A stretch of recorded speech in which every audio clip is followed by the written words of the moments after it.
Assalamualaikum warahmatullahi wabarakatuh. Om Swastiastu, Shalom, Namo Buddhaya, salam kebajikan untuk kita semua.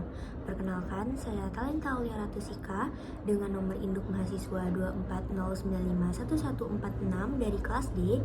Di sini ingin menjelaskan sedikit mengenai dermatofitosis ringworm pada kucing sebagai penyakit kulit zoonotik untuk memenuhi mata kuliah ilmu penyakit bakteri dan jamur. Sebelum membahas lebih dalam, kita harus mengetahui apa itu penyakit dermatofitosis. Dermatofitosis adalah penyakit infeksi kulit superficial yang disebabkan oleh jamur dermatofit dari genus Microsporum, Trichopiton, dan Epidermophyton dengan Microsporum canis sebagai agen yang paling sering ditemukan pada hewan kecil. Penyakit ini banyak terjadi pada hewan dengan sistem imun yang belum berkembang sempurna, kondisi stres, serta lingkungan pemeliharaan yang kurang higienis. Spora jamur dapat bertahan lama di lingkungan sehingga berperan besar dalam penularan dan kejadian infeksi berulang. Sebagai penyakit zoonotik, dermatofitosis memiliki dampak yang tidak hanya terbatas pada kesehatan hewan, tetapi juga pada kesehatan manusia. Oleh karena itu, penanganan dermatofitosis memerlukan pendekatan yang komprehensif, mulai dari diagnosis yang akurat hingga terapi dan pengendalian lingkungan. Selanjutnya, di sini saya mengangkat kasus tentang seekor kucing domestik jantan berumur 8 bulan dibawa ke klinik hewan dengan keluhan adanya kebotakan berbentuk melingkar pada tubuh dan telinga sejak kurang lebih 2 minggu terakhir. Pemilik melaporkan bahwa lesi tampak bersisik, tidak terlalu gatal, dan semakin meluas. Di rumah, pemilik juga memelihara anak kucing lain serta mengeluhkan munculnya bercak kemerahan berbentuk cincin pada kulit lengannya. Pada pemeriksaan fisik, ditemukan area alopecia berbatas tegas, berbentuk sirkular, disertai sisik halus dan sedikit eritema. Pemeriksaan menggunakan wood slam menunjukkan fluoresensi hijau pada beberapa helai rambut di sekitar lesi. Selanjutnya ada identifikasi masalah. Dermatofitosis merupakan salah satu penyakit kulit yang paling sering ditemukan pada hewan, khususnya pada kucing dan anjing. Penyakit ini disebabkan oleh jamur dermatofit yang menyerang jaringan berkeratin dan dapat menyebabkan lesi kulit yang khas berupa alopecia, sisik, dan eritema. Tingginya prevalensi dermatofitosis pada hewan muda serta kemampuannya untuk menular antar hewan dan dari hewan ke manusia menjadikan penyakit ini sebagai permasalahan penting dalam praktik kedokteran hewan. Selain itu, kesamaan gambaran klinis dermatofitosis dengan penyakit kulit lain sering menyulitkan menegaskan diagnosis yang tepat. Oleh karena itu, diperlukan pemahaman yang baik mengenai identifikasi klinis, metode diagnosis, serta penata laksanaan yang efektif untuk mencegah penyebaran infeksi dan dampak zoonotik. Selanjutnya ada pemeriksaan diagnosis.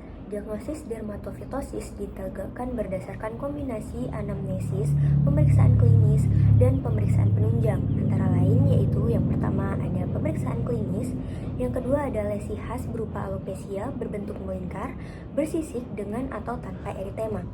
Yang ketiga ada wood slam, yang keempat dilakukan sebagai screening awal. Beberapa strain Microsporum canis menunjukkan fluoresensi hijau pada rambut yang terinfeksi. Yang kelima ada pemeriksaan mikroskopis. Yang keenam pemeriksaan kerokan kulit atau rambut menggunakan KOH 10-20% untuk melihat hifa atau atrosporanya. Yang ketujuh ada kultur jamur.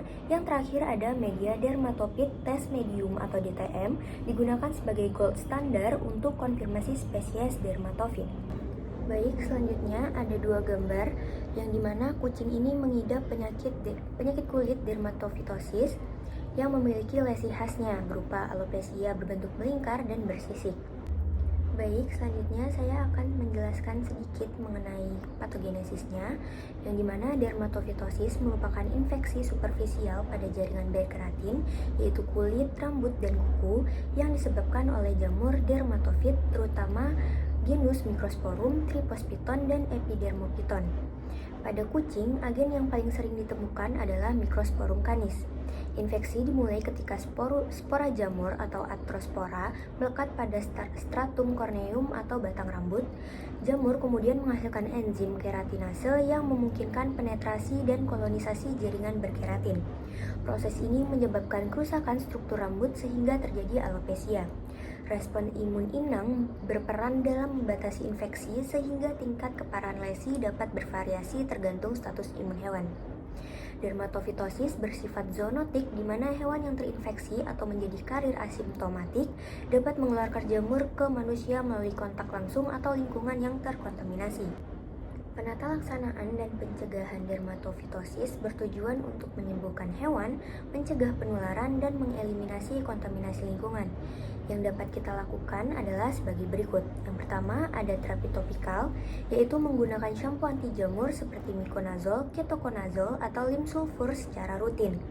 Yang kedua, ada terapi sistemik, yaitu pada kasus sedang hingga berat digunakan antifungal oral seperti intraconazole atau griseofulvin sesuai dosis veteriner. Yang ketiga ada manajemen lingkungan, yaitu pembersihan kandang, alas tidur, dan peralatan dengan desinfektan efektif terhadap spora jamur. Dan yang terakhir itu bisa dengan cara pencegahan zoonotik dengan cara edukasi pemilik mengenai kebersihan penggunaan sarung tangan saat menangani hewan serta isolasi sementara hewan yang terinfeksi. Kesimpulan yang didapat dari kasus ini adalah dermatofitosis merupakan penyakit kulit yang ditemukan pada hewan, terutama hewan muda dan hewan yang dipelihara dalam lingkungan dengan kepadatan tinggi. Penyakit ini disebabkan oleh jamur dermatofit yang menginfeksi jaringan berkeratin dengan Microsporum canis sebagai agen utama pada kucing dan anjing. Selain menimbulkan gangguan kesehatan pada hewan, dermatofitosis juga memiliki potensi zoonotik sehingga dapat menular ke manusia melalui kontak langsung maupun lingkungan yang terkontaminasi. Diagnosis dermatofitosis harus dilakukan secara tepat melalui kombinasi pemeriksaan klinis dan pemeriksaan penunjang seperti Woods Lamp, pemeriksaan mikroskopis, dan kultur jamur. Penata laksanaan yang efektif tidak hanya berfokus pada terapi anti jamur, tetapi juga mencakup pengendalian lingkungan dan edukasi pemilik untuk mencegah penularan dan kekambuhan. Sekian yang bisa saya sampaikan. Dengan ini saya mengucapkan terima kasih.